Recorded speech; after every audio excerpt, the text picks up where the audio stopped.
ধুরান্ধারের 4 মিনিটের ট্রেইলারে অ্যাকশন তো ভরপুর দেখলেন, বাট ধুরান্ধারের ট্রেইলারে এমন বেশ কিছু ডিটেলস আছে যেগুলো আপনাকে ধরিয়ে দিলে আপনি হয়তো বুঝতে পারবেন বিশাল ট্র্যাজেডি ওয়েট করছে মুভিতে। প্রায় 280 কোটি রুপি খরচ করে বানানো ধুরান্ধার সিনেমার হাইপ একদম শুরু থেকে না থাকলেও টিজার রিলিজের পর সবার দৃষ্টিভঙ্গি বদলে যায়। অ্যান্ড এখন 4 মিনিটের ট্রেইলার দেখানোর পর তো এটা অনেকের 2025 সালের মোস্ট অ্যান্টিসিপেটেড মুভিতে পরিণত হয়েছে। And Ranveer Singh Don character করতে পারবে এটা নিয়েও সবাই মোটামুটি ভরসা পাচ্ছে। ওকে, এই ট্রেলারের একটা বেস্ট পার্ট ছিল কি জানেন? টাইম ডিউরেশন এত লম্বা করা সত্ত্বেও এখানে তেমন কিছুই রিভিল করা হয় এবং এমন ইন্টারেস্টিং ওয়েতে ক্যারেক্টারগুলোর ইন্ট্রোডাকশন করা হয় যে টাইম কোন দিক দিয়ে চলে গেছে টেরও পাওয়া যায়নি। যদিও তেমন কিছু প্রকাশ পায়নি, বাট তারপরেও অনেক কিছু কিন্তু গেস করা যায়।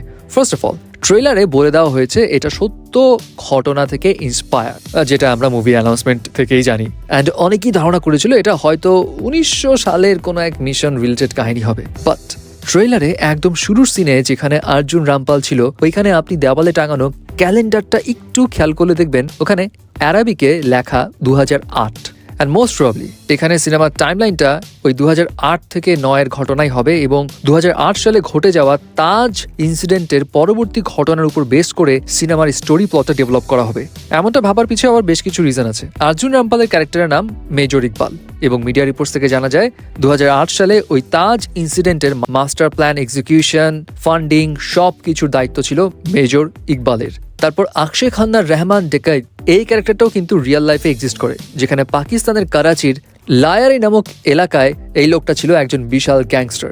ইনফ্যাক্ট ওই এলাকাটাই ছিল অপরাধ জগতের একটা মেজর পয়েন্ট। অ্যান্ড আর মাধবানের ক্যারেক্টার নিয়ে আমরা জানতাম সে ইন্ডিয়ান ন্যাশনাল সিকিউরিটি টিমের অ্যাডভাইজার অজিত দোভালের রোল প্লে করবে, অ্যাটলিস্ট অ্যাপিয়ারেন্স তো সেটাই বলে। বাট ট্রেলারে তার নাম কিন্তু দেখা যায় অজয় সানিয়াল। দ্যাট মিনস বোঝা যায় বাস্তব ঘটনা থেকে ইন্সপায়ার্ড হলেও মুভির স্টোরিতে ফিকশনাল বিষয় থাকবে, কিছু বিষয় হয়তো চেঞ্জেস করা হবে। ওকে, সো সিচুয়েশন এমন হতে পারে যে তাজ ঘটনার বদলা নিতে আর মাধবানের নেতৃত্বে রণবীর সিং কে পাকিস্তানে পাঠানো হয়, যে অফকোর্স ইন্ডিয়ান আর্মির কোনো এক সদস্য অথবা কোনো স্পাই, যে কিনা ওই লায়ারির মতো কোনো অপরাধ জগতের একদম মেইন পয়েন্টে গিয়ে হাজির হয়, যেখানে অলওয়েজ ধুমধাম মারামারি কাটাকাটি চলতেই থাকে। আর ইন্টারেস্টিং একটা বিষয় খেয়াল করেছেন, এখানে প্রত্যেকটা ক্যারেক্টারের নাম সহ টাইটেল দেওয়া হলেও রণবীর সিং এর নাম কি হবে সেটা কিন্তু বলা নেই। অ্যান্ড এখানেই আছে টুইস্ট। খুব সম্ভবত এটা সারপ্রাইজ রাখা হয়েছে। তবে রণবীর সিং মোস্ট প্রবাবলি এখানে রিয়েল লাইফ ক্যারেক্টার প্লে করবে, অ্যান্ড সেটা মেজর মোহিত শর্মার রোল, যার কিন্তু ছদ্মবেশে পাকিস্তানের জঙ্গি গোষ্ঠীর সঙ্গে মিশে যাওয়ার রেকর্ড আছে।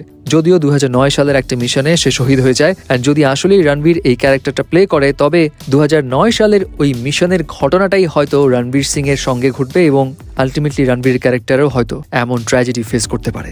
এখন যা হবার দেখা যাবে, বাট ওভারঅল ট্রেলার কাট, অ্যাকশনের রনেস, রণবীর সিং, আর মাধবান, সঞ্জয় দত্ত, অর্জুন রামপাল সহ প্রতিটা ক্যারেক্টারের প্রেজেন্টেশন যেই লেভেলের হয়েছে, মুভি তো 5 ডিসেম্বর মুক্তি পাওয়ার পর ফাটাবে ফর শিওর। হ্যাঁ, ট্রেলারে যা দেখেছি ওর থেকে যদি বড় ধামাকা মুভিতে থাকে তাহলে